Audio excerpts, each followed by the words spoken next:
जय हिंद, जय बिहार, जय शिवहर। बहुत बहुत धन्यवाद। श्री चंद्रशेखर जी। माननीय सभापति जी, जय भीम। महामहिम राष्ट्रपति जी के अभिभाषण पर धन्यवाद प्रस्ताव पर बोलने को आपने मुझे अवसर दिया, इसके लिए मैं आपका आभारी हूं। सभापति महोदय, सर्वप्रथम मैं बहुजन समाज में जन्मे सभी संतों, गुरुओं, महान पुरुषों को नमन करता हूं, जिनमें महात्मा ज्योतिबा फूले, डॉक्टर बाबा साहब अम्बेडकर और मान्यवर काशीराम साहब को मैं याद भी करता हूं आज के दिन पर। साथ साथ नगीना की महान जनता और भीम आर्मी और हमारी पार्टी आज़ाद समाज पार्टी काशीराम के साथियों का भी धन्यवाद करता हूं। इसके बाद अपने कुल गुरु जगत गुरु सदगुरु रविदास जी महाराज को भी मैं नमन करता हूं, जिन्होंने दुनिया को लगभग 600 साल पहले बेगमपुरा शहर के रूप में दुनिया का सबसे महान लोकतांत्रिक दर्शन दिया। अध्यक्ष महोदय, माननीय सभापति जी, 14 अगस्त 1947 को ये देश अंग्रेजों के अधीन था। 15 अगस्त 1947 को हम लोग आज़ाद हुए। 16 अगस्त 1947 को देश आज़ादी में था, लेकिन धन धरती राजपाट में बंटवारा नहीं हुआ। जो साधन संसाधन थे उनमें बंटवारा सही रूप से न होने के कारण एक बहुत बड़ी आबादी सुविधाओं से वंचित और सम्मान से वंचित रह गई। उनको सम्मान देने के लिए और अंतिम व्यक्ति तक सुविधाएं पहुंचे, इसके लिए लोकतंत्र की व्यवस्था हुई। लेकिन आज़ादी के 70 साल बाद भी हम कहाँ खड़े हैं, इस पर ये चिंता का विषय है। मैं मानता हूं कि सामाजिक न्याय तभी होगा माननीय सभापति जी, जब जातीय जनगणना पूरी होगी और जातीय जनगणना कराई जाएगी और साथ साथ संख्या के आधार पर आरक्षण जो है वंचित वर्गों का बढ़ाया जाएगा। उसके साथ साथ जब राष्ट्रपति जी अभिभाषण पे बात रख रही थी तो उन्होंने शहरी और ग्रामीण क्षेत्रों के विकास की बात कही और ये भी कहा कि दुनिया में सबसे उत्तम शहर हमारे यहाँ बने। लेकिन माननीय सभापति जी, 70% आबादी तो गांव में निवास करती है, तो गांव की आबादी के बारे में भी सोचना होगा कि उनका जीवन कैसे बदले। माननीय सभापति जी, उच्च शैक्षणिक संस्थानों में बहुजन समाज के जो छात्र हैं उनके साथ कास्ट एट्रोसिटी हो रही है, निरंतर उनकी हत्या हो रही है। साथ साथ जो सरकारी कर्मचारी हैं दफ्तरों में, उनके साथ भी जो SC ST OBC और मुस्लिम और अन्य धार्मिक अल्पसंख्यक, उनके साथ भी माननीय सभापति जी जातिगत और धार्मिक जो है शोषण किया जा रहा है। इसलिए मेरी मांग भी है कि पुरानी पेंशन को भी अध्यक्ष जी बहाल किया जाए। जो कर्मचारी देश की सेवा में लगे हैं उनका भी सम्मान होना चाहिए।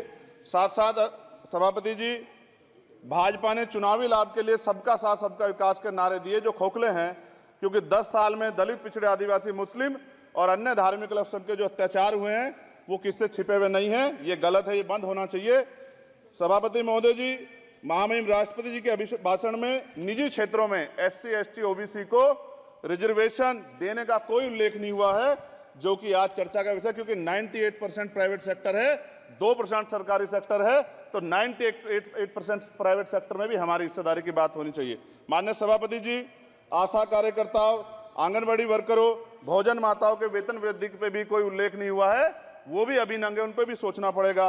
माननीय सभापति जी, जिस क्षेत्र से मैं चुन के आया हूं नगीना से, वो बहुत पिछड़ा क्षेत्र है। उस क्षेत्र में कोई विशेष आर्थिक पैकेज नहीं दिया गया, रोजगार की सेवाएं नहीं है, नौजवान पलायन करता है। IIT, IIM, एम्स, केंद्रीय विद्यालय आदि शिक्षा में और चिकित्सा संस्थानों की स्थापना होनी चाहिए, जो कि नहीं है। और माननीय सभापति जी, मानसून सत्र आ गया है, मेरा क्षेत्र बाढ़ से बहुत प्रभावित है, इसलिए मैं आपसे आग्रह करूंगा कि वहां के लोगों को बाढ़ से निजात दिलाई जाए। माननीय सभापति जी, चीन हमें आंख दिखा रहा है और लगातार हमारे देश की सीमाओं में घुसपैठ कर रहा है, इसलिए अग्निवीर योजना को हटाकर पुनः सेना भर्ती शुरू की जाए और साथ साथ भारत की सबसे प्राचीन व बहादुर रेजिमेंट में से एक चमार रेजिमेंट को पुनः बहाल करा जाए, ऐसा भी मेरा आपसे आग्रह है। माननीय सभापति जी, पिछले सारे प्रधानमंत्रियों ने मिलकर जितना कर्ज लिया है उससे दुगना कर्ज हमारे वर्तमान के प्रधानमंत्री जी ने लिया है। किसान अगर अपना कर्ज माफ कराने के लिए जाता है तो लाठी झेलनी पड़ती है, जबकि सरकार ने धन्ना सेठों का 15 लाख करोड़ रुपया माफ किया है। इस ओर हमें ध्यान देना पड़ेगा, हमारी आने वाली पीढ़ियों को ये कर्ज चुकाना पड़ेगा। माननीय सभापति महोदय जी, किसानों को MSP की लीगल गारंटी तथा किसानों का कर्ज माफ होना चाहिए। साथ साथ 2 अप्रैल 2018 को SC ST के बच्चों पे बहुत बड़े पैमाने पे मुकदमे लगे थे, वो हमारी लड़ाई सही थी, ये सुप्रीम कोर्ट ने माना और बाद में सरकार ने माना, वो मुकदमे तुरंत वापस होने चाहिए।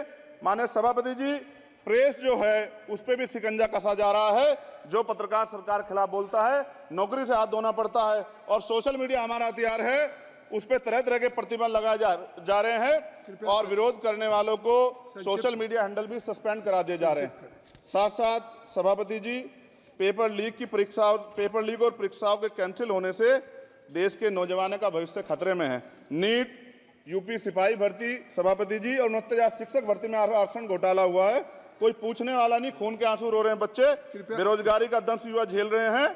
इसलिए मेरा आग्रह है कि युवाओं के लिए कृपया समाप्त करें चर्चा। माननीय सभापति जी, मैं पहली बार बोल रहा हूं, आप कहेंगे मैं बैठ जाऊंगा, मैं आपकी बात, मैं संवैधानिक मर्यादा का पालन करूंगा, मगर हम तो माननीय सभापति जी सुन ही रहे हैं। आप बोलिए, 1 मिनट। धन्यवाद, धन्यवाद। 1 मिनट और बोलिए। अध्यक्ष सभापति जी, नारी सम्मान की बात करने वाली सरकार, हमने मणिपुर देखा सर, हमने पहलवान बेटियों का हर्ष देखा सर, और हमने सर हाथरस की बेटी का हर्ष देखा सर, और हाथरस के परिवार को जो वादा किया था सरकार ने वो भी पूरा नहीं किया। और महिलाओं में भी, स्पेशली दलित, पिछड़े और मुस्लिम वर्ग की, आदिवासी वर्ग की महिलाओं के साथ आज भी एनसीआरबी का डाटा कहता है सर जो जुल्म हो रहा है वो सहनीय नहीं है सर। साथ साथ कोविड में तैरती, हमने कोविड में बहुत सुना सर, कोविड में तैरती लाशें भी गंगा में हमने देखी है सर, और मजदूरों का हाल भी हमने देखा है। सभापति जी, बस सब समाप्त कर रहा हूं। नोटबंदी पे छोटे मजले उद्योग की जो कमर टूटी वो भी हमने देखी है।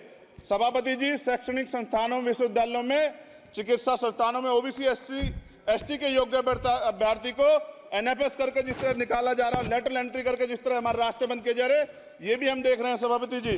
साथ साथ मेरा ये कहना है सर, ये सबका इशू है कि प्राइवेट कर्मचारी सर और सरकारी भी कई जगह पे 8 से ज्यादा घंटों से काम करते हैं, और उनको जो सर उचित वेतन भी नहीं मिलता, तो न्यूनतम वेतन 20,000 रुपए तय हो और 24 घंटे की ड्यूटी। उदाहरण के तौर पे यूपी पुलिस सर बहुत पूरा काम करते हैं वो लोग, वो राज्य के विषय हैं। आप सर मैं आपके राज्य सरकार के लिए भी आपके संज्ञान में डाल रहा हूँ विषय सर, पुलिस सब जगह है सर, लेकिन सवाल ये है सर, बहुत पसीना बातें हैं, 8 घंटे की ड्यूटी और वेतन विसंगति, बॉर्डर स्कीम से उनको जो बाहर किया जाए। माननीय सभापति जी, 1 मिनट चाहिए सभापति जी। राष्ट्रपति जी ने धर्म के बारे में बात की थी, राम मंदिर से पहले हमारे गुरुघर तुगलकाबाद का फैसला आया था राष्ट्रपति जी, वो सभापति जी अभी तक दिल्ली में स्थित सदगुरु रविदास जी महाराज का गुरुघर नहीं बना। साथ साथ सभापति जी, अपनी बात को खत्म करते हुए मैं आपसे कहना चाहता हूं कि जितना देश दूसरों का है सर, इतना हमारा भी है। हम मरने के लिए पैदा नहीं हुए, जो चाहता है हमारी हत्या कर देता है। मूछें रखने पे, घोड़ी पे बैठने पे, मटकी छूने पे हमारी हत्या हो रही है। क्या बदला है सर? 70 साल बाद भी दलित, पिछड़े, मुसलमानों पे हिंसा नहीं रुक रही है सर। मेरा आपसे संरक्षण के साथ ये आग्रह है कि इन घटनाओं को रोका जाए, और देश किसी की बपोती नहीं है, देश संविधान से चलता है सर, और संविधान से चलेगा। संविधान छेड़खानी बर्दाश्त नहीं की जाएगी सर। धन्यवाद।